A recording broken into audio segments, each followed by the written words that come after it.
अब यहाँ पे जब भगवान बंदी गृह में जाते हैं, उन कन्याओं के पास उन सबको बाहर लाते हैं, भगवान को दंडवत प्रणाम करते हैं। अब जैसे दंडवत प्रणाम करते हैं, प्रणाम करके जब फिर भगवान जाने लगते हैं तो कहते हैं कि कहने लगे कि हमसे अब विवाह कौन करेंगे। कहते हैं कि हमसे विवाह कौन करेंगे। तो भगवान कहते हैं आप चिंता क्यों करते हो। भगवान कहते हैं आप चिंता क्यों करते हो, जिसका कोई नहीं है उसका हम है। तो यहाँ पे भगवान कहते जिसका कोई नहीं रहता वहाँ हम रहते हैं। और तो आइए बढ़िया, ये जो जीवन है तेरे मुरलिया वाले, तो भगवान बढ़िया सुंदर उन सबको कहते हैं कि ये जो जीवन है मुरलिया वाले, तो हम तुम्हारे साथ हैं। तो एक साथ भगवान ने क्या किए, भगवान ने एक साथ झारा झार एक मंडप में बढ़िया विवाह हो गए। बोले वृंदावन बिहारी लाल की जय। तो आइए बढ़िया भजन के साथ फिर आगे कथा श्रवण करते हैं। और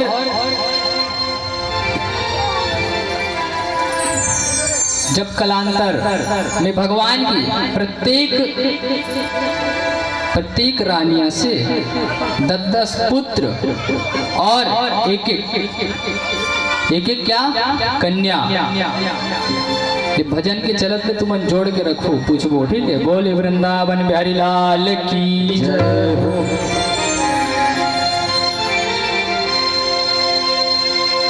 जीवन है तेरे हवाले, मुरलिया वाले ओ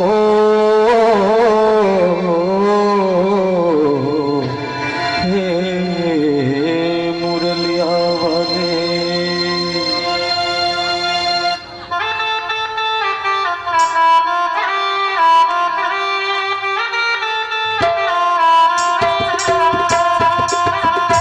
श्री राधे बढ़िया, दोनों हाथ उठा के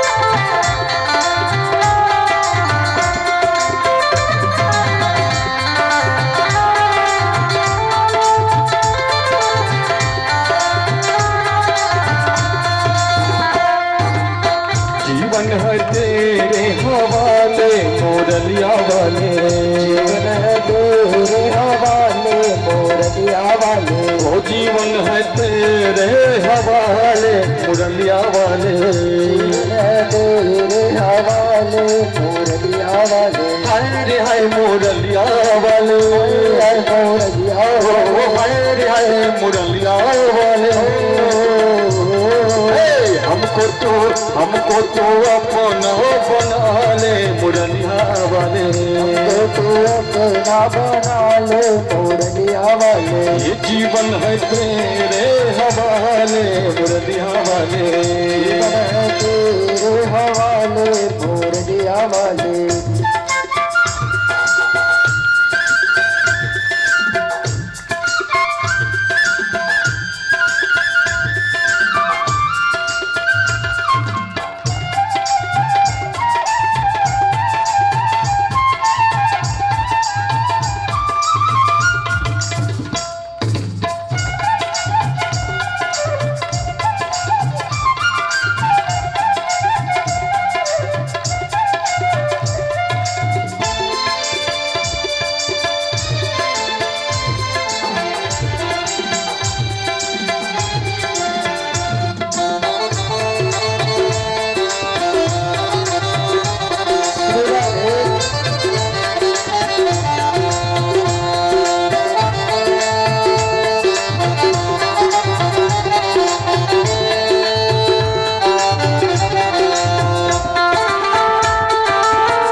अधर की बंसी बना ले, अधर की बंसी बना ले, अपने हाथों की मुरली बना ले, हाथों की मुरली बना ले, मुरली बना ले, मुरली बना ले, बना ले, मुरली बना ले, ओ अपने अधर की मुरली बना ले, अधर की मुरली बना ले।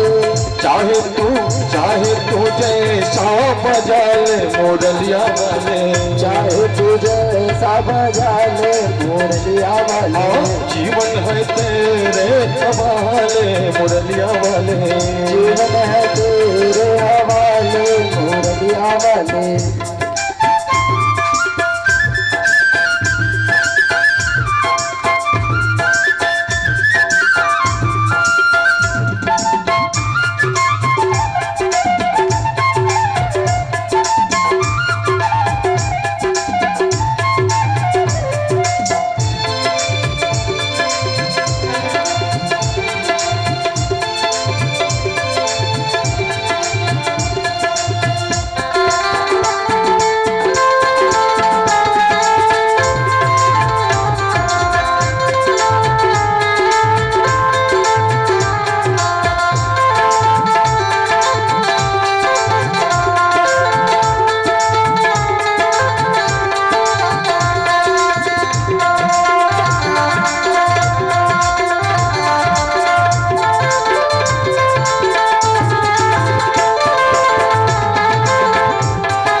हम कठपुतली है तेरे हाथ की, कठपुतली है तेरे हाथ की, ओ हम कठपुतली है तेरे हाथ की, कठपुतली है तेरे हाथ की, चाहे तू जैसा न चाले मुरलिया वाले, चाहे तू जैसा न चाले मुरलिया वाले, चाहे तू जैसे न चाले मुरलिया वाले, चाहे तू जैसे न चाले मुरलिया वाले, ओ जीवन है तेरे हवाले मुरलिया वाले, जीवन है तेरे हवाले मुरलिया वाले, हाय रे हाय मुरलिया वाले, हाय रे मुरलिया वाले, हाय रे हाय पसुरिया वाले, हाय रे बांसुरिया वाले, हमको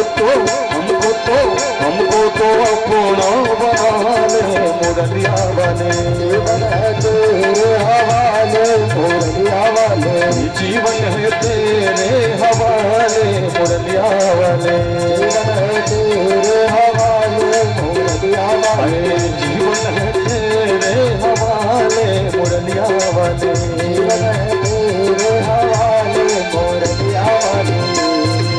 प्रेम से बोलो मोर मुकुट बंसी वाले की जय हो।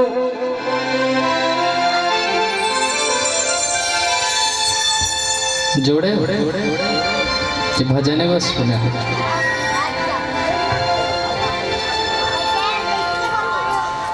भगवान के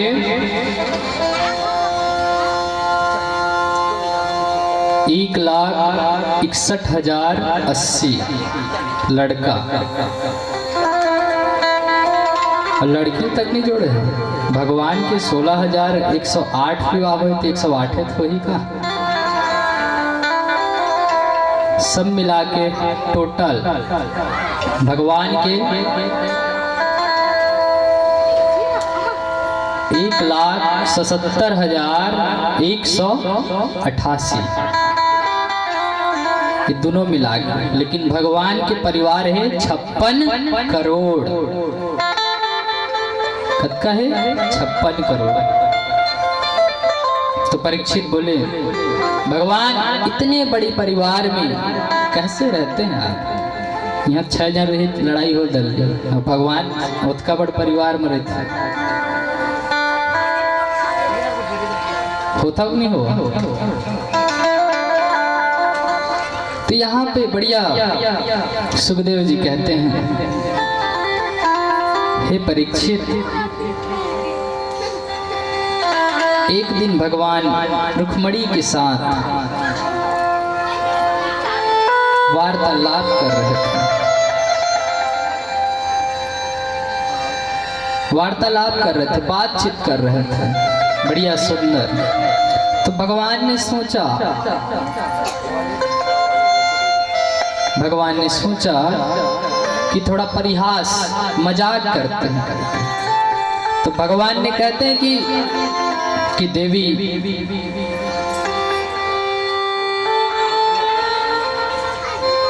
देखो बड़े बड़े जो राजा हैं, जिनका ऐश्वर्य बड़ा है, दिव्य था, वे सब तुमसे विवाह करना चाहते थे, विवाह करना चाहते थे। लेकिन आप जो है कि मुझको अपना पति मान लिया, लेकिन आपको ऐसा नहीं करना था। अब यहाँ पे कहते हैं कि अरे मैं तो तुम्हारे योग्य भी नहीं हूँ। भगवान कह रहे हैं कि मैं तुम्हारा योग्य भी नहीं हूँ। क्यों? सब बोलते हैं कि लोग अपने बराबर में विवाह करते हैं, होता है कि नहीं होता? जब विवाह करने जाते हैं तो पूछते हैं आपके पास कितना खेत है, क्या है, पूछते हैं कि नहीं? तो जब बराबर का मेल होता है तभी हम विवाह के लिए राजी होते हैं। तो यहाँ पे भगवान कहते हैं अब भी कुछ नहीं बिगड़ा है। भगवान कह रहे हैं अब भी कुछ नहीं बिगड़ा है। जब इस बात को सुने माता रुक्मिणी, जब सुनी तो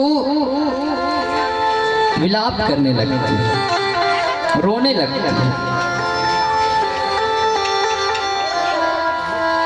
तकलीफ होने लगा। जब सुनी तो खड़ी थी, वो नीचे चकरा के गिर गई। अब भगवान अपने चतुर्भुज रूप में धारण हुए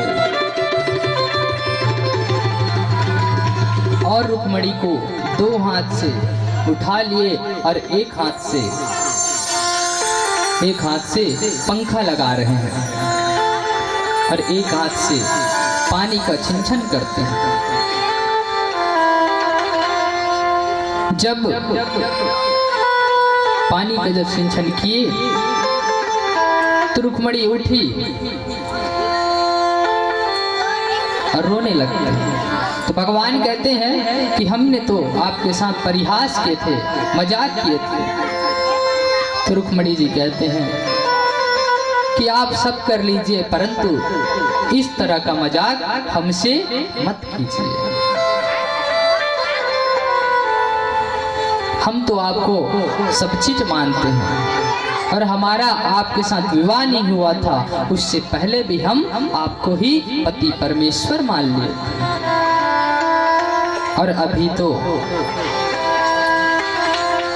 और अभी तो हमारे 10 पुत्र हैं और एक बेटी है। इतना सब हो जाने के बाद आप इस तरह का परिहास कर रहे हैं। कृपया करके आप इस तरह का कोई परिहास हमारे साथ मत किया करें, हमें पीड़ा होती है, हमें बहुत पीड़ा होती है, तकलीफ होती है।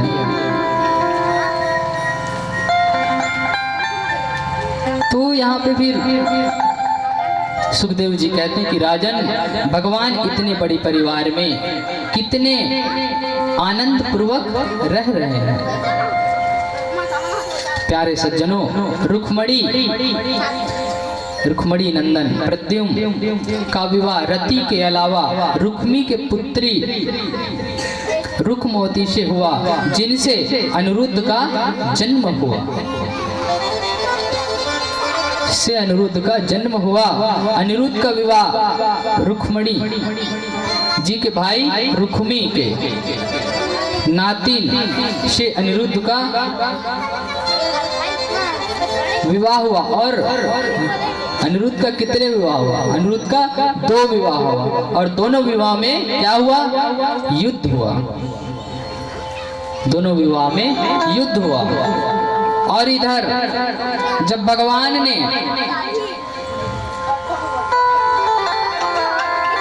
रुक्मी के घर बारात लाए, रुक्मी के घर जब बारात लाए, अब बढ़िया बारात स्वागत हुआ। अब सब बैठे हैं, घृत कीड़ा कर रहे हैं। घृत कीड़ा मतलब जुआ।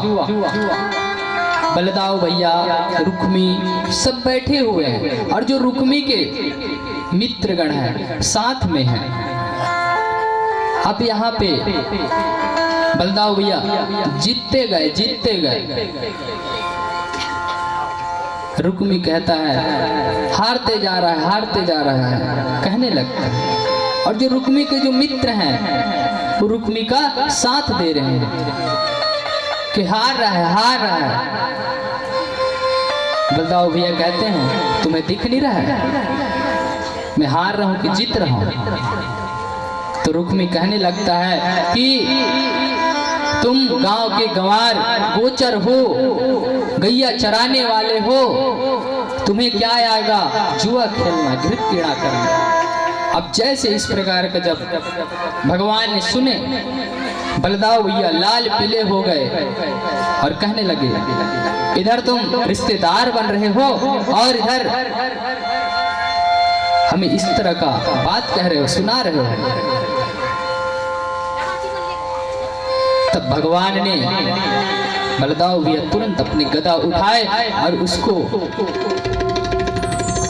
एक गदा से प्रहार किया और उसका प्रणाम हो गया।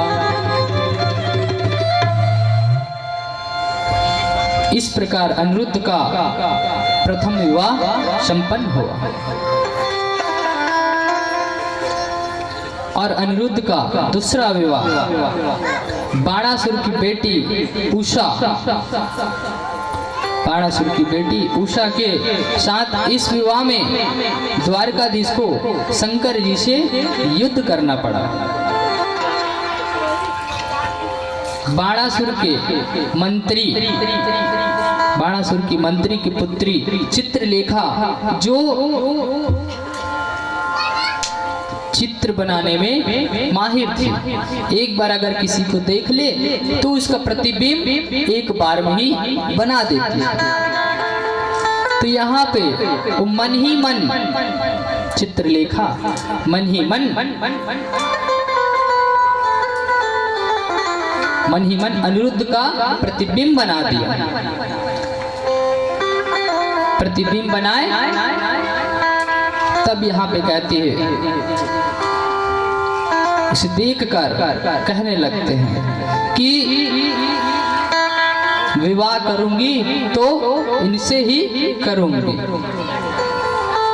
तो यहाँ पे चिंता मत करो बहन, मैं तुम्हारे लिए इसे सामने अवश्य लाऊंगा, इसे सामने अवश्य लाऊंगा। तो ये मायावती जो चित्रलेखा है आकाश मार्ग से उड़ती हुई द्वारिकापुरी गई और सोते हुए अनिरुद्ध को उठा के ले आई, सोते हुए उठाकर ले आई। अब इधर जब अनिरुद्ध उठते हैं तो देखते हैं, जैसे खुली तो पूछा कौन हो देवी? तो कहते हैं कि मैं उषा, मैं आपको मन ही मन प्रेम करने लगी। आपका प्रतिबिंब को देखते ही मुझे प्रेम वात्सल्य हो गया। इधर अनिरुद्ध भी प्रेम करने लगे। अनिरुद्ध भी प्रेम करने लगे। अब वहां एक साथ रहने लगे। वहीं तो जो बाहर सैनिक रहते हैं, बाहर सैनिक रहते हैं, तो सैनिक ने उषा के कक्ष से पुरुष का आवाज सुने। जैसे पुरुष का आवाज सुने तो जो सैनिक हैं जाकर बाणासुर को बताते हैं कि जो उषा के कक्ष से पर पुरुष का आवाज आ रहा है। तो तुरंत दौड़ते हुए उषा के कक्ष में गए तो अनिरुद्ध को पाया। तो अनिरुद्ध को बंदी बना लिए। अब इधर अब जैसे बंदी बनाए तो इधर भगवान को पता चले और बाणासुर को भगवान शंकर एक ध्वजा दिए थे और कह भी थे कि शंकर भगवान की अगर ये ध्वजा गिर गया तो तुम्हारा मृत्यु अवश्य है। अब वो ध्वज गिर जाता है तो शंकर भगवान के पास पुनः बाणासुर जाते हैं और कहते हैं कि प्रभु मेरी रक्षा करो, प्रभु मेरी रक्षा करो।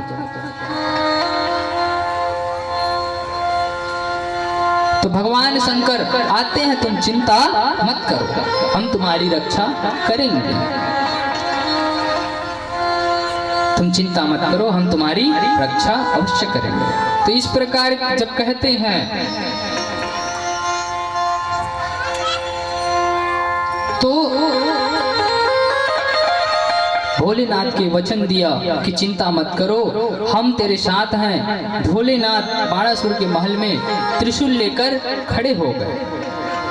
तुम अंदर जाओ, हम बाहर खड़े हुए हैं। तब यहाँ पे और अंत में बाणासुर भगवान के पुत्र अनिरुद्ध और अपनी पुत्री उषा को भगवान के सामने लाते हैं और क्षमा याचना करते हैं। क्षमा याचना करके फिर भगवान प्रसन्न हो गए और प्रसन्न होने के बाद जम शास्त्र है उससे मुक्त कर दो, मुझे मुक्त कर दो। और बाबा ने प्रार्थना की, महाराज जैसे भी हुए हमारा चेला है, इसको आप क्षमा कर दीजिए, इसे आप क्षमा कर दीजिए। तो प्रभु ने हंसकर बोले, बाबा ये केवल आपका ही नहीं चेला, ये तो अपितु हमारा भी चेला है, हमारा भी शिष्य है। तो यहाँ पे कहते हैं इसने मेरे परम भक्त प्रहलाद के घर में जन्म लिया है, इसलिए मैं इसे नहीं मार सकता। इस प्रकार अनिरुद्ध का दूसरा विवाह संपन्न हुआ। बोलिए वृंदावन बिहारी लाल की जय। तो आइए बढ़िया प्रेम से एक छोटा सा भजन, फिर आगे कथा श्रवण करते हैं।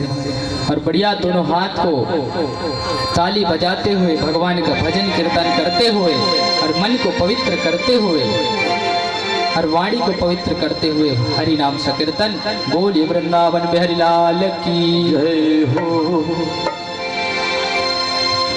क्या जाने कोई क्या जाने, ओ मेरी लगी श्याम संग प्रीत, ये दुनिया क्या जाने।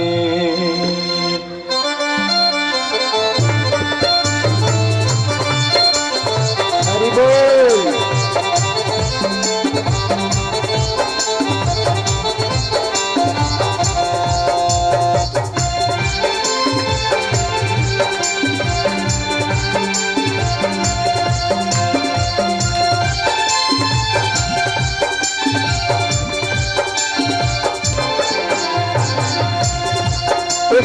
लगी शाम संग प्रीत ये दुनिया क्या जाने।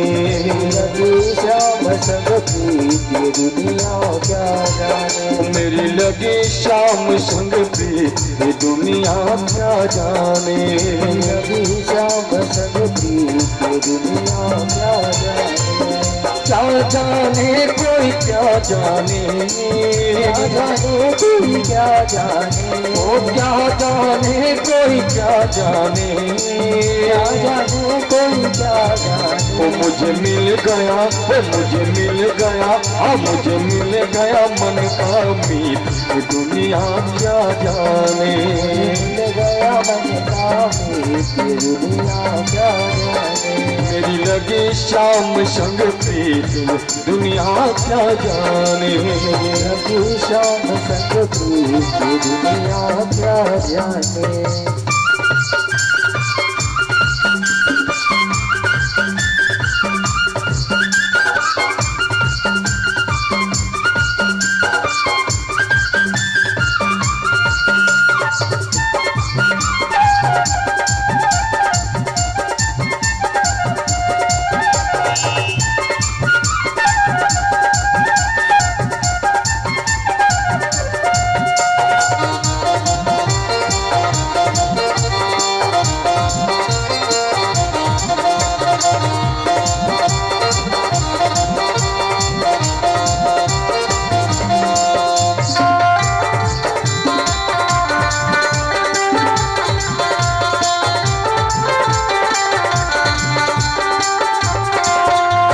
छवि लगी मैंने शाम की जब से। लगी मैंने शाम की जब से। हुई रे पवरिया मैं तो तब से। पवरिया मैं तो तब से। बांधे प्रेम की डोर मोहन से। प्रेम की मोहन से। नाता तोड़ा मैंने जग से। नाता तोड़ा मैंने जग से। ये कैसी पागल प्रीत ये दुनिया क्या जाने। मुझे लगी शाम संग प्रीत ये दुनिया क्या मेरी लगी शाम संग प्रीत ये दुनिया क्या जाने। लगी शाम संग प्रीत ये दुनिया क्या जाने।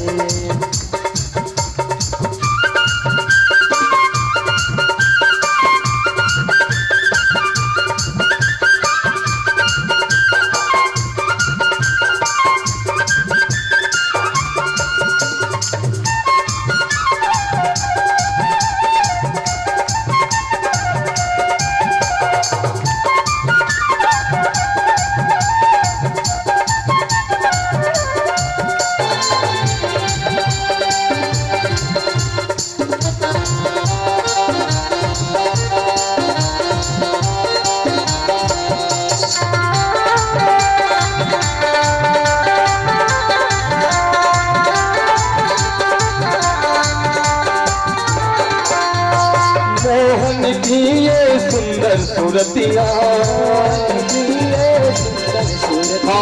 मन में बस गई मोहनी मूर्तिया। बस गई मोहनी मूर्तिया। लोग कहे मैं भई रे बावरिया। मैं हुई बावरिया। हो जाओ अब तेरी रे सावरिया। रे तेरी में सावरिया। ये कैसी निगोड़ी प्रीत ये दुनिया क्या जाने। लगी शाम संग प्रीत ये दुनिया क्या जाने। मेरी लगी शाम संग प्रीत ये दुनिया क्या जाने। गया मन का मीत ये दुनिया क्या जाने। वो क्या जाने कोई क्या जाने। कोई क्या जाने। वो क्या जाने कोई क्या जाने। कोई क्या जाने। मुझे मिल गया, मुझे मिल गया, मुझे मिल गया मन का मीत ये दुनिया क्या जाने। शाम संग प्रीत ये दुनिया मेरे लगी शाम संग प्रीत ये दुनिया क्या जाने, मेरे लगे श्याम संग प्रीत ये दुनिया क्या जाने, मेरे लगे श्याम संग प्रीत ये दुनिया क्या जाने, ये दुनिया क्या जाने, ये दुनिया क्या जाने। प्रेम चलो श्री वृंदावन बिहारी लाल की जय हो। श्री राधे बोलिए वृंदावन बिहारी लाल की जय हो। भागवत जी में राधा जी की कथा नहीं बताई जाती, लेकिन राधा जी को श्री नाम से संबोधित कर दिया गया। तो यहाँ पे श्री से संबोधित किए हैं। तो जिस समय भगवान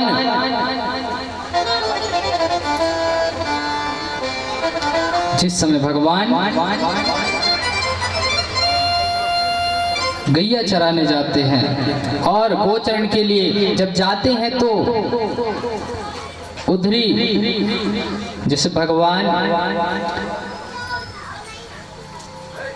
जब एक इंसान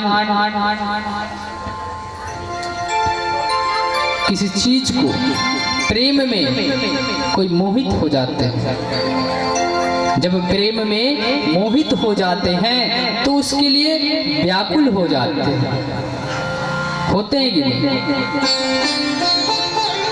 हम व्याकुल हो जाते हैं तो हम कई तरह से जिससे हम प्रेम करते हैं उसके पास जाने के लिए अनेक अनेक रास्ता बनाते हैं कि हम कैसे भी करके अपने प्रेम के पास पहुंच जाए। तो यहाँ पे भगवान भी जब राधा जी से मिलने जाते हैं तो राधा जी से मिलने जाते तो कौन सा भेष बना कर जाते हैं? राधा जी के से जब मिलने जाते हैं तो अपना जो भेष है, किस भेष पे जाते हैं? तो भगवान मनिहारी का भेष बनाया और आइए भजन के माध्यम से सुनते हैं। बोलिए वृंदावन जय लाल की जय हो। मनिहारी का भेष बनाया बनाया, श्याम चूड़ी बेचने आया। दोनों हाथ हरी का भेष बनाया, श्याम चूड़ी बेचने आया। मनिहारी का भेष बनाया बनाया, श्याम चूड़ी बेचने आया। भेष बनाया, श्याम चूड़ी बेचने आया। छलिया का भेष बनाया बनाया, श्याम चूड़ी बेचने आया। छलिया का भेष बनाया, श्याम चूड़ी बेचने आया।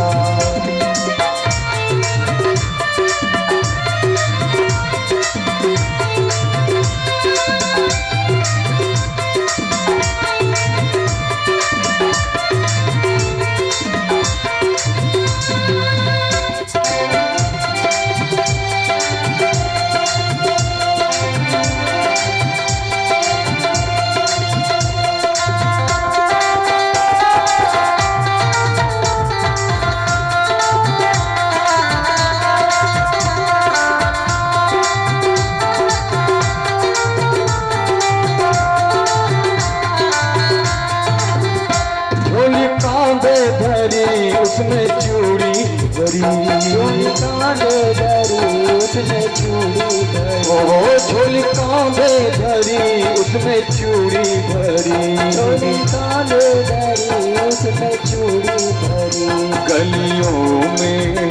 गलियों में शोर मचाया मचाया, श्याम चूड़ी बेचने आया। चलिया का भेष बनाया, हाँ बनाया, श्याम चूड़ी बेचने आया।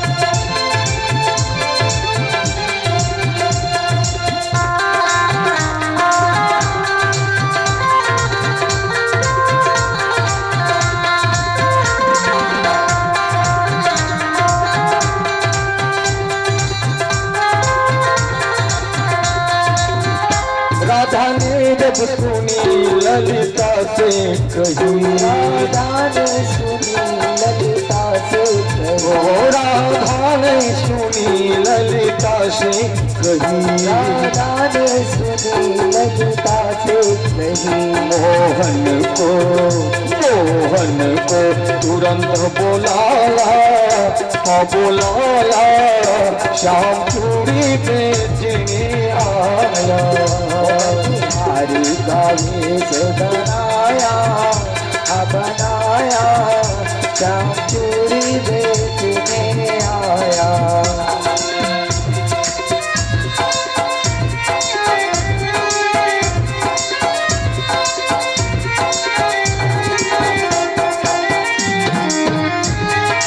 राधे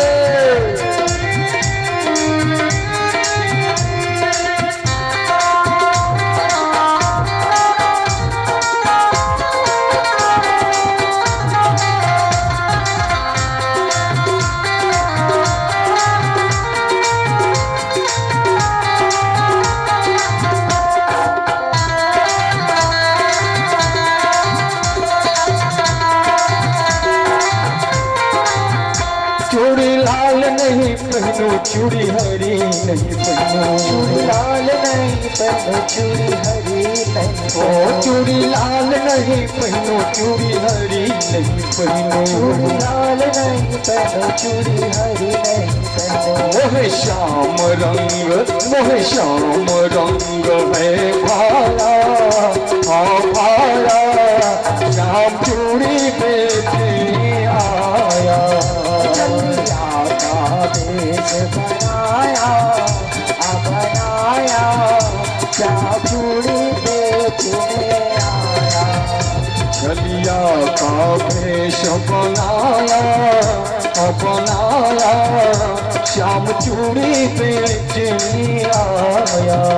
चलिया का भेष बनाया, हाँ बनाया, श्याम चूड़ी बेचने आया। वो श्याम चूड़ी बेचने आया, श्याम चूड़ी बेचने आया, वो श्याम चूड़ी बेचने आया। श्याम चूड़ी बेचने आया। प्रेम से बोलो माँ के प्रहलाद की जय हो। भगवान हमारे भेष चूड़ी का बेचने वाले का बनाकर जाते हैं।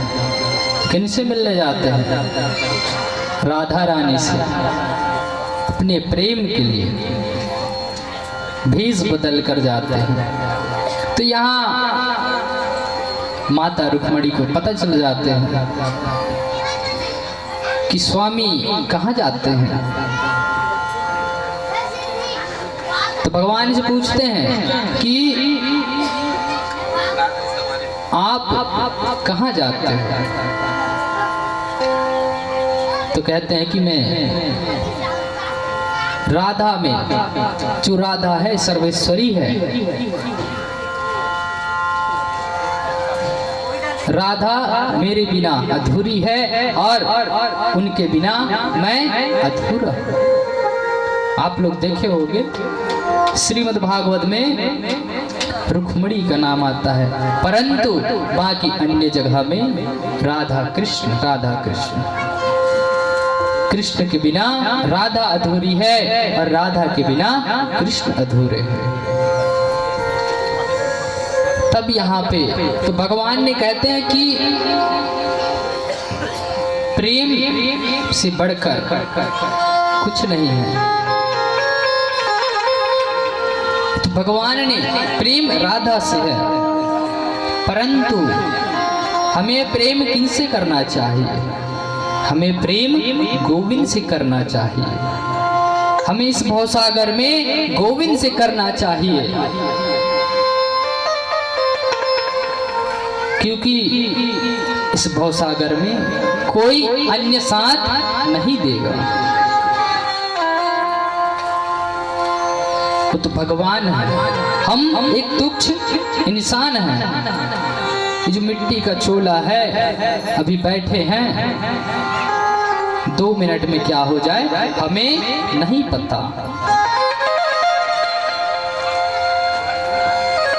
हमें नहीं पता कि हम क्या हो जाएंगे, इसलिए प्रेम हमें गोविंद से करना चाहिए। गोविंद के प्रति अपना जीवन समर्पण करना चाहिए।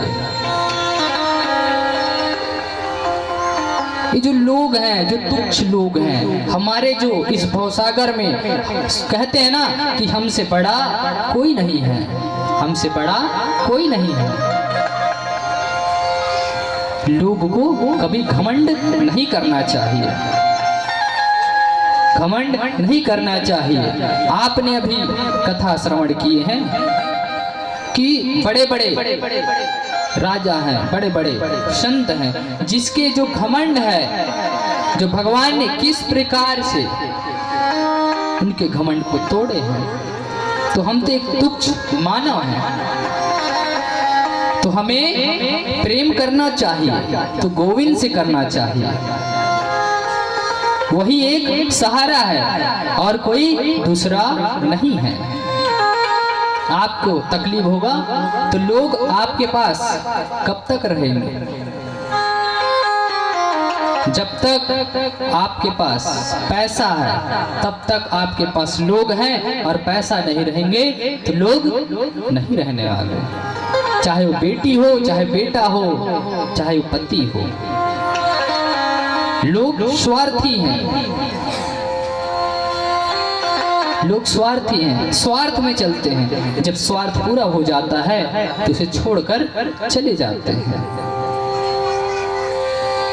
तो हमें इस स्वार्थी जीवन से मोल करना चाहिए, प्रेम करना चाहिए।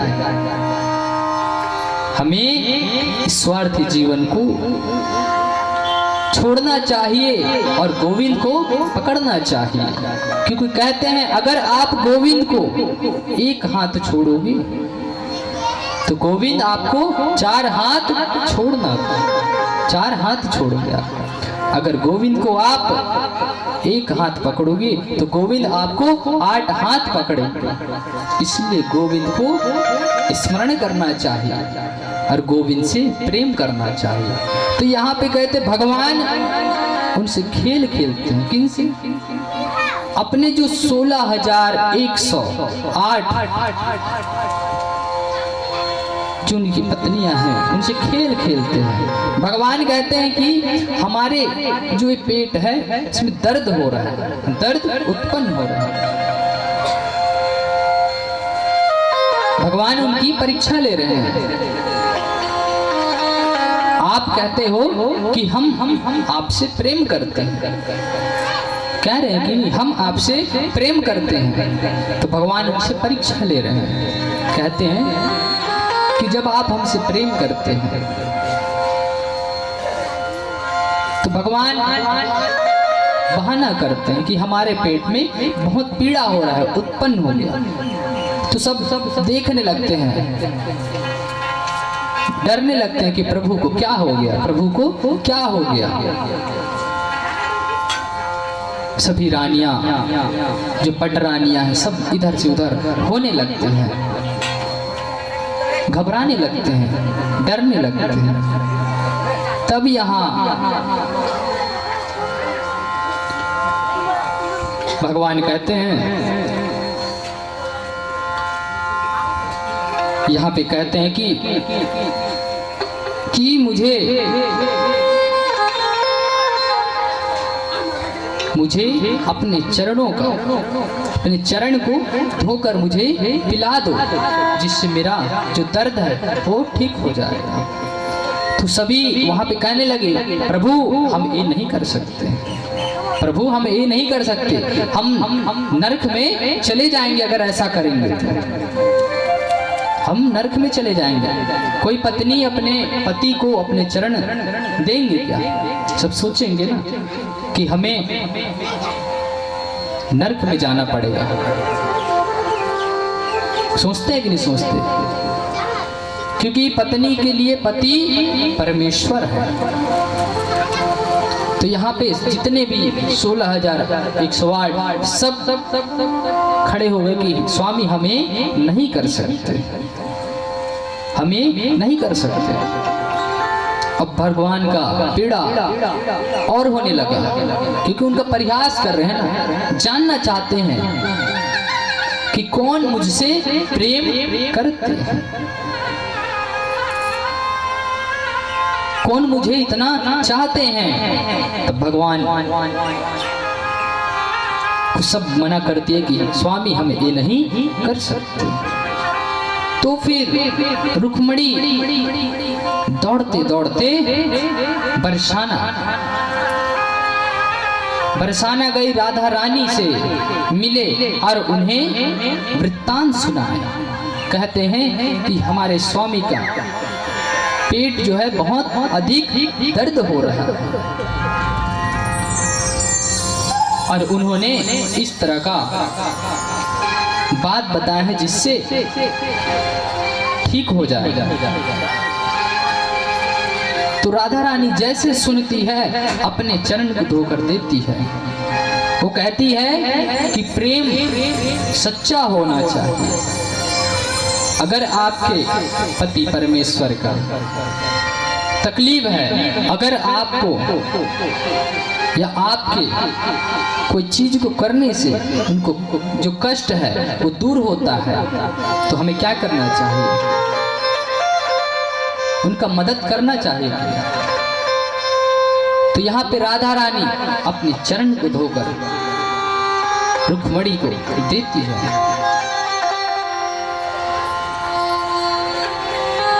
तब भगवान कहते हैं कि प्रेम वो होता है जो मन से स्मरण होता है, उसे प्रेम की संज्ञा दी जाती है। प्रेम तो हम सबसे करते हैं, परंतु वो प्रेम की संज्ञा नहीं है। जब आपको तकलीफ हो रहा है तो आप दूर बना रहे हो, दूरियां बना रहे हो।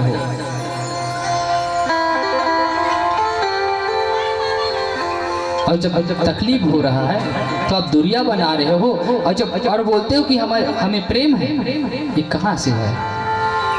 इसे प्रेम की संज्ञा नहीं दी जाती, इसे स्वार्थी बोला जाता है। प्रेम करना है तो मन से प्रेम करो। तो यहाँ पे लोग पाप से डरते हैं, लोग पाप से डरते हैं कि हम अपने पति परमेश्वर को अपने चरण को देते हैं तो हमें पाप लगेगा, नरक में जाना पड़ेगा। अगर आप प्रेम करते हो सच्चे दिल से, मन से, स्मरण से करते हो प्रेम, तो कोई पाप नहीं लगता, क्योंकि उसमें उसकी मदद है और अपनी धर्म निभा रहे हो। जो पत्नी धर्म है वो आप निभा रहे हो। और यहाँ पे रुक्मणी, सत्यभामा, कालिंदी